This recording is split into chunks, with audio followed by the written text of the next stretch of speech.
నమస్కారం ఎస్ఎవి న్యూస్ కి స్వాగతం. నా పేరు సౌజన్య. కేంద్ర ప్రభుత్వం దిగివచ్చి రాష్ట్ర విభజన ప్రకటనను వెనక్కి తీసుకునే వరకు వైఎస్ఆర్ కాంగ్రెస్ పార్టీ ఉద్యమం విరమించదని తిరుపతి శాసనసభ్యులు భూమన కరుణాకర్ రెడ్డి పేర్కొన్నారు. రాష్ట్ర విభజనకు నిరసనగా సమైక్యాంధ్ర సాధన కోసం వైఎస్ఆర్ కాంగ్రెస్ పార్టీ అధ్యక్షులు జగన్మోహన్ రెడ్డి, విజయమ్మలు ఆమరణ నిరాహార దీక్షలు చేపట్టారు. వీరికి మద్దతుగా తిరుపతిలో వైఎస్ఆర్ కాంగ్రెస్ పార్టీ ఆధ్వర్యంలో రిలే నిరాహార దీక్షలు నిర్వహిస్తున్నారు. అందులో భాగంగా మంగళవారం వైఎస్ఆర్ కాంగ్రెస్ పార్టీ నాయకులు దొడ్డారెడ్డి మునిశేఖర్ రెడ్డి అనుచరులు రిలే దీక్షా శిబిరానికి విచ్చేసి దీక్షల్లో సంఘీభావం తెలుపుతూ దీక్షల్లో పాల్గొన్నారు. ఎమ్మెల్యే భూమన కరుణాకర్ రెడ్డి వీరికి పూలమాల వేసి దీక్షలకు స్వాగతం పలికారు. ఈ సందర్భంగా ఎమ్మెల్యే మాట్లాడుతూ రాష్ట్ర విభజనకు నిరసనగా గత 90 రోజుల నుండి సీమాంధ్ర ప్రజలు ఉద్యమిస్తుంటే ప్రభుత్వం స్పందించకపోవడం దారుణం అన్నారు. సోనియా గాంధీ తన కుమారుడు రాహుల్ గాంధీని ప్రధానిని చేయాలన్న సంకల్పంతో విభజనకు పూనుకున్నదని ఆరోపించారు. ప్రజా ప్రతినిధులు ప్రజలను విస్మరించి పదవుల కోసం ప్రాకులాడుతున్నారని అన్నారు. సీమాంధ్ర మంత్రులు ఇప్పటికైనా పదవులకు రాజీనామాలు చేసి ప్రజా ఉద్యమంలోకి రావాలని డిమాండ్ చేశారు.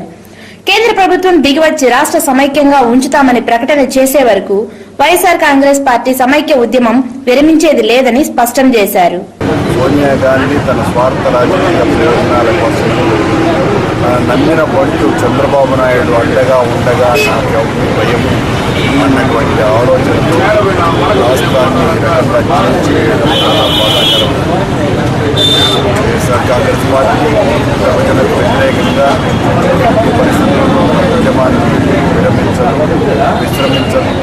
ఎంత కష్ట నష్టాలకు వచ్చైనా సరే విభజన ప్రకటన ఈ కార్యక్రమంలో వైఎస్ఆర్ కాంగ్రెస్ పార్టీ నాయకులు, కార్యకర్తలు పాల్గొన్నారు.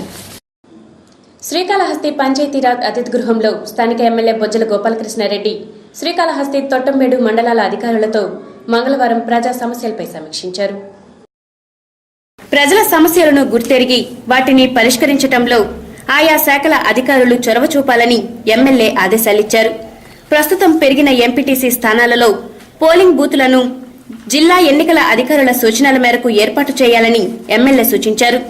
నవంబర్, డిసెంబర్ మాసాలలో భారీ వర్షాలు పడే సూచనలు ఉన్నందున మండలాలలోని చెరువు కట్టలు తెగిపోయే ప్రమాదం ఉందని ఇరిగేషన్ అధికారులు అప్రమత్తంగా ఉండాలని ఎమ్మెల్యే బొజ్జల కోరారు. ఈ సమీక్షా సమావేశంలో తహసీల్దార్లు వీరాస్వామి, చంద్రమోహన్, ఎంపీడీఓలు తదితరులు పాల్గొన్నారు. మంగళవారం ఉదయం పలువురు నటులు తిరుమల శ్రీవారిని దర్శించుకున్నారు. వీరిలో హీరో మంచు విష్ణు మరియు నటి శ్రీదేవి ఉన్నారు. దూసుకెళ్తా సినిమా విజయం సాధించడంతో స్వామివారికి మొక్కు తీర్చుకోవటానికి వచ్చానని మంచు విష్ణు అన్నారు. అలాగే తమిళ హీరోయిన్ శ్రీదేవి ఈ రోజు తన పుట్టినరోజు కావటంతో శ్రీవారి ఆశీస్సులు తీసుకోవటానికి వచ్చింది. వీరిద్దరూ ఈ రోజు ఉదయం దర్శన విరామ సమయంలో స్వామివారిని దర్శించుకున్నారు. అనంతరం ఆలయం వెలుపల మీడియాతో మాట్లాడారు. దేవుడి దగ్గరికి వచ్చి దర్శనం చేసుకుని ఆయన కృతజ్ఞతలు తెలియజేస్తూ సినిమా ఇంకా విజయం సాధించాలని కోరుకుంటూ బయలుదేరుతున్నాం. ఇక్కడ నుంచి నెక్స్ట్ ప్రాజెక్ట్ ఇప్పుడు నాన్నగారు, నేను, తమ్ముడు కలిసి నటిస్తున్నాం. ఆ సినిమా ఇప్పుడు డిసెంబర్ చివరిన లేకపోతే జనవరిలో రిలీజ్ అవబోతుంది. దాని గురించి కూడా దేవుడిని వేడుకోవడం జరిగింది. చట్టాలు ఉన్నాయండి, కానీ చేసేవాళ్ళు కొంచెం ఎక్కువ ధైర్యం చేస్తున్నారు. 1-2 ఇన్సిడెన్సెస్ వల్ల అందరూ నిద్రలేశారు. మేము ఇంకా జాగ్రత్త పడుతున్నాం. ఇంత మోసానికి కూడా దిగజారుతాం. దర్శనం చాలా బాగా అయిందండి. చాలా సంతోషంగా ఉంది. తిరుమల ఎప్పుడు వస్తుంటాము, సో ఎప్పుడు వచ్చినా ఇక్కడ ఒక సెపరేట్ ఎనర్జీ. సో చాలా చాలా చాలా హ్యాపీగా ఉంది. మంచి దర్శనం. ఇవాళ నా పుట్టినరోజు, సో ఇంకా అక్కడ వెళ్ళి స్వామిని దర్శనం చేసుకుని స్టార్ట్ చేయడం అనేది చాలా సంతోషం. సో ఈ ఇయర్ నాకు మాత్రం కాదు, అందరికీ బాగుండాలి నెక్స్ట్ ఇయర్ బిగినింగ్ నుంచి. సో చాలా సంతోషంగా ఉంది. లేదండి, ఇప్పుడేమో కమిట్ అవ్వలేదు, చెప్తానండి. Thank you. తిరుపతి కొర్లగుంట సంజయ్ గాంధీ కాలనీలో నెలకొన్న సమస్యలను పరిష్కరించడం కోసం తన వంతు కృషి చేస్తారని కాంగ్రెస్ పార్టీ నాయకులు నవీన్ కుమార్ రెడ్డి తెలిపారు. తిరుపతి కొర్లగుంట సంజయ్ గాంధీ కాలనీ ప్రజలు అనేక సమస్యలతో ఇబ్బందులను పడుతున్నారని స్థానిక ప్రజలు కాంగ్రెస్ నాయకులు నవీన్ కుమార్ రెడ్డి దృష్టికి తీసుకురావడంతో మంగళవారం నవీన్ కుమార్ రెడ్డి సంజయ్ గాంధీ కాలనీలో పర్యటించి అక్కడ ప్రజలను స్థానిక సమస్యల గురించి అడిగి తెలుసుకున్నారు. ఈ సందర్భంగా ప్రజలు తమ కాలనీలో నెల రోజుల నుండి డ్రైనేజీ పొంగి పొర్లుతూ ఉన్నదని చెప్పారు.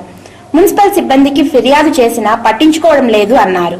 తెలుగంగ మంచినీరు రాత్రిపూట సమయాల్లో వదులుతున్నారని, దీనివల్ల మహిళలు చాలా ఇబ్బంది పడుతున్నారని చెప్పారు. వీధి లైట్లు వెలగడం లేదన్నారు. మురికి నీరు రోడ్లపై వస్తుండటంతో దోమలు అధికమవుతూ పిల్లలకు అంటువ్యాధులు వ్యాపిస్తున్నాయని తెలిపారు. ఈ సందర్భంగా నవీన్ కుమార్ రెడ్డి మాట్లాడుతూ నగరంలో ప్రజలు అనేక సమస్యలతో ఇబ్బందులు పడుతున్నారని, వెంటనే అధికారులు స్పందించి ప్రజల సమస్యలను పరిష్కరించాలని డిమాండ్ చేశారు. మున్సిపల్ సిబ్బందితో ఫోన్లో మాట్లాడి పొంగుతున్న డ్రైనేజీలను గల్ఫ్ ద్వారా 1 గంటలో శుభ్రం చేస్తామని తెలిపారు. హెల్త్ అధికారులు కాలనీలో సందర్శించి తగిన చర్యలు తీసుకోవాలని చెప్పారు.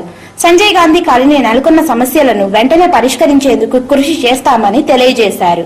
ఇక్కడ స్థానికంగా అనేక సమస్యలు ఉన్నాయని చెప్పని కేశవ ద్వారా నా దృష్టికి తీసుకురావడం జరిగింది.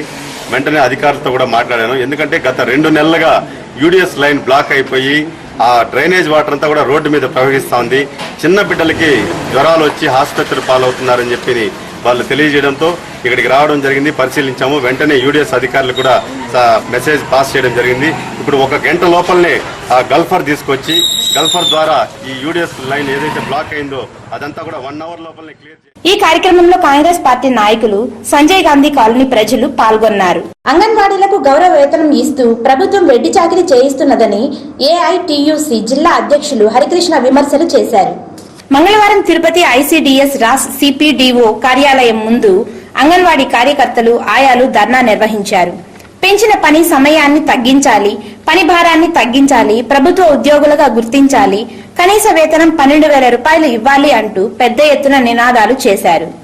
ఈ సందర్భంగా హరికృష్ణ మాట్లాడుతూ ప్రభుత్వ అంగన్వాడీలకు 500 రూపాయల జీతం పెంచి సాయంత్రం వరకు పనిచేయాలని జీవో జారీ చేయడం దారుణం అన్నారు. వెంటనే జీవోను వెనక్కి తీసుకోవాలని డిమాండ్ చేశారు. ప్రభుత్వం విడుదల చేసిన ఫ్లెక్సీ నిధులను రాష్ట్ర సంస్థ అంగన్వాడీ కార్యకర్తలకు వ్యక్తిగత ఖాతాల్లో జమ చేయాల్సింది ఉండగా సంస్థ ఖాతాలో వేసుకోవడం దారుణం అన్నారు. వెంటనే స్పందించి ఫ్లెక్సీ నిధులను విడుదల చేయాలని డిమాండ్ చేశారు. అంగన్వాడీలకు ప్రభుత్వం ఈ మధ్య జీతం పెంచుతూ జీవో విడుదల చేసింది. అంగన్వాడీ వర్కర్లకు 500, హెల్పర్లకు 200 మాత్రమే, 250 రూపాయలు మాత్రమే పెంచుతూ జీతాలు విడుదల చేసింది. ఇది కేవలం ముష్టి ఇవ్వడం తప్ప అంగన్వాడీ ఉద్యోగులకు చేస్తున్న సేవకు తగిన విధంగా ఈరోజు ప్రభుత్వం జీతాలు పెంచలేదు. అందుకని జీతాలు పెంచకపోగా ఈరోజు ప్రభుత్వం పని గంటలు పెంచుతూ జీవో ఇచ్చింది. అందుకని ఈరోజు మేము ప్రధానంగా చేస్తున్న డిమాండ్ ఏంటంటే ప్రాజెక్టు కార్యదర్శి అరుణకుమారి మాట్లాడుతూ రాస్ ప్రాజెక్టులో వేధింపులు ఎక్కువయ్యాయని చెప్పారు. అంగన్వాడీకి సంబంధించిన పనులు కాకుండా రాస్ కు సంబంధించిన పనులు చేయించుకుంటున్నారని, తీవ్రంగా ఇబ్బందులకు గురి చేస్తున్నారని విమర్శించారు. దాదాపు 2010 నుండి నాకు ఫ్లెక్సీ ఫండ్ రావాలి. దానిపైన మేము లెక్కలు పెట్టినప్పుడు కమిషనరేట్కి మేము లెక్కలు ఇచ్చాము. కమిషనరేట్ దగ్గర నుండి మీకు వస్తుంది, మాదేం లేదు, మేము ఖర్చులు పెట్టేస్తాము అని చెప్తున్నారు. కానీ మా అకౌంట్లలో పడాల్సిన ఫ్లెక్సీ ఫండ్ కానీ పబ్లిసిటీ అమౌంట్స్ కానీ మా అకౌంట్లలో ఇంతవరకు పడలేదు. మేము ఇస్తున్న వివరాలు ఇస్తూనే ఉన్నాము, మేము చేస్తున్న ధర్నాలు చేస్తూనే ఉన్నాము. స్పందన అనేది ఏమాత్రం లేదు. ఇప్పుడు కొత్తగా వచ్చి ఈ గవర్నమెంట్ ఈ ధర్నా కార్యక్రమంలో అంగన్వాడీ కార్యకర్తలు పెద్ద సంఖ్యలో పాల్గొన్నారు. విశ్వవిద్యాలయంలో విభాగాల విలీన ప్రక్రియను చేపట్టడం ఉపకులపతి కాదని, నౌక్ అన్న విషయాన్ని విద్యార్థి సంఘం తెలుసుకోవాలని బీసీ జేఏసీ కన్వీనర్ నరసింహాచారి పేర్కొన్నారు. తిరుపతి ప్రెస్ క్లబ్ లో మంగళవారం ఏర్పాటు చేసిన విలేకరుల సమావేశంలో కె నరసింహాచారి మాట్లాడుతూ బీసీ కులానికి చెందిన ఎస్వి యూనివర్సిటీ ఉపకులపతి ఆచార్య రాజేంద్రను అగ్ర కులాలకు చెందిన వారు తీవ్ర ఇబ్బందులకు గురి చేస్తున్నారని చెప్పారు. నాక్ నిబంధనల మేరకు విలీన ప్రక్రియ జరుగుతున్నదని తెలిపారు. అగ్ర వర్గాలకు చెందిన కొంతమంది ఆచార్యులు, విద్యార్థి సంఘం నేతలు దగ్గరుండి డ్రామా ఆడిస్తూ వీసీని అగౌరవపరుస్తున్నారని పేర్కొన్నారు. గురువు స్థానంలో ఉన్న ఉపకులపతిని అవమానిస్తే సమాజం క్షమించదని, ఈ విషయాన్ని విద్యార్థి సంఘం తెలుసుకుని వర్సిటీ అభివృద్ధికి సహకరించాలని కోరారు. విశ్వవిద్యాలయంలో కులపతిగా ఉన్న శ్రీ రాజేంద్ర గారు అదే విశ్వవిద్యాలయంలో అక్కడే చదువుకొని అక్కడే లెక్చరర్గా ఉండి తర్వాత ఈరోజు అదే విశ్వవిద్యాలయానికి కులపతి అవడం జరిగింది. అది మీ అందరికీ కూడా తెలుసు. ఈ విలేకరుల సమావేశంలో విశ్వ బ్రాహ్మణ సంఘం నాయకులు మనోహర్ ఆచారి, రాజశేఖర్ ఆచారి, నాగేశ్వర్ ఆచారి, గోవింద ఆచారి, కోటేశ్వరరావు తదితరులు పాల్గొన్నారు. శ్రీకాళహస్తిలో సమైక్యాంధ్రప్రదేశ్ ఉద్యమ హోరు మంగళవారం నాటికి 91 రోజులుగా వస్తున్న నిరసన రిలే దీక్షలు కొనసాగుతున్నాయి. భిక్షాల గాలిగోపురం వద్ద ఉన్న తెలుగుదేశం పార్టీ రిలే దీక్ష శిబిరంలో యువత కార్యకర్తలు రిలే దీక్షలు చేపట్టారు. వీరికి టీడీపీ నాయకులు పేట రాధారెడ్డి, ముత్యాల పార్థసారథి, పులి రామచంద్ర, గురవారెడ్డిలు తమ సంఘీభావం తెలిపారు. అలాగే పెండ్లి మంటపం వద్ద ఉన్న ఐకాస రిలే దీక్ష శిబిరంలో పొదుపు సంఘాల మహిళలు రిలే దీక్షలు చేపట్టారు. వీరికి రాజకీయ నేతలు కోలా ఆనంద్, అంజురు శ్రీనివాసులు, పగడాల రాజు, శేఖర్, గణేష్, పసలా కుమార్ తదితరులు తమ సంఘీభావం తెలిపి జై సమైక్యాంధ్ర, జై జై తెలుగు తల్లి అంటూ నినదించారు. తిరుమలకు వైట్ హౌస్ తరహాలో భద్రత కల్పించి ఇస్లామిక్ యూనివర్సిటీ నిర్మాణాన్ని అడ్డుకోవాలని హిందూ జనజాగృతి సమితి నాయకులు ఆకుల కృష్ణకిషోర్ డిమాండ్ చేశారు. తిరుపతి ప్రెస్ క్లబ్ లో మంగళవారం ఏర్పాటు చేసిన విలేకరుల సమావేశంలో కృష్ణకిషోర్ మాట్లాడుతూ ఇస్లామిక్ వర్సిటీ అక్రమ నిర్మాణాలపై రాష్ట్ర గవర్నర్ కు ఫిర్యాదు చేసిన తుడా రెవెన్యూ అధికారులు స్పందించకపోవటం దారుణమన్నారు. షేక్ నా హీరాపై పలు అనుమానాలు వ్యక్తమవుతున్నాయని అన్నారు. పవిత్ర పుణ్యక్షేత్రమైన తిరుపతికి 100 కిలోమీటర్ల దూరంలో మతపరమైన వర్సిటీలను ఏర్పాటు చేసుకునేందుకు ప్రభుత్వం జీవో విడుదల చేయాలని డిమాండ్ చేశారు. టీటీడీ చైర్మన్ బాపిరాజుకు పౌరుషం ఉంటే కొండకు అత్యంత సమీపంలో నిర్మిస్తున్న వర్సిటీ నిర్మాణాన్ని అడ్డుకోవాలని డిమాండ్ చేశారు.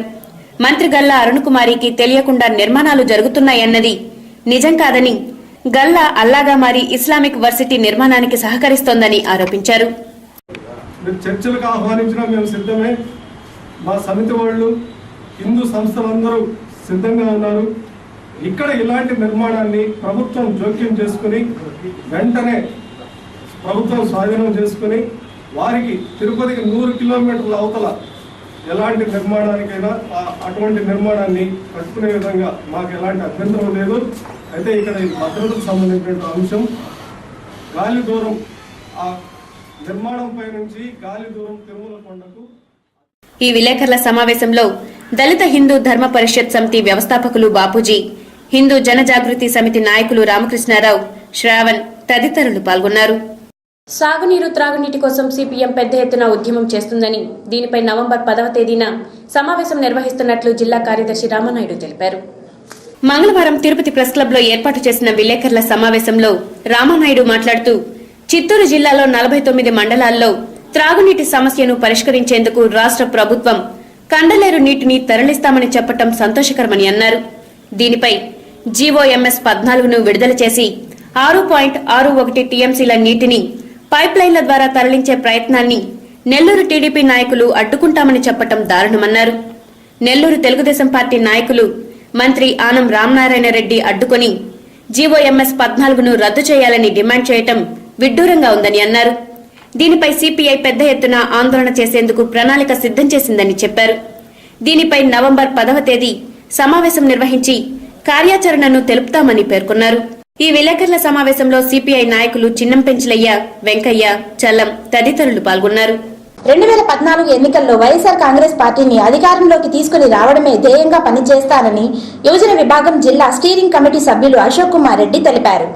మంగళవారం తిరుపతి ప్రెస్ క్లబ్ లో ఏర్పాటు చేసిన విలేకరుల సమావేశంలో అశోక్ కుమార్ రెడ్డి మాట్లాడుతూ సామాన్య కార్యకర్తగా ఉన్న తనను యువజన విభాగం జిల్లా స్టీరింగ్ కమిటీ సభ్యుడిగా నియమించడం సంతోషకరమన్నారు. పార్టీ బలోపేతానికి నా వంతు కృషి చేస్తామన్నారు. నా నియామకానికి సహకరించిన చంద్రగిరి నియోజకవర్గ ఇన్ఛార్జ్ చెవిరెడ్డి భాస్కర్ రెడ్డి, పార్టీ నాయకులకు ఆయన కృతజ్ఞతలు తెలిపారు. యువజన విభాగంలో స్టీరింగ్ కమిటీ సభ్యులుగా స్థానం కల్పించినందుకు వైఎస్ఆర్ పార్టీ అధినేత జగన్మోహన్ రెడ్డి గారికి, అదేవిధంగా చంద్రగిరి నియోజకవర్గం ఇన్ఛార్జి చెవిరెడ్డి భాస్కర్ రెడ్డి గారికి, జిల్లా యువజన అధ్యక్షుడు ఉదయ్ గారికి ధన్యవాదాలు తెలుపుతున్నాను. కష్టపడి పనిచేసినందుకు ఉన్నత పదవులు ఆశించిన విధంగా ఉంటాయని వైఎస్ఆర్ పార్టీలో చూపించబడింది.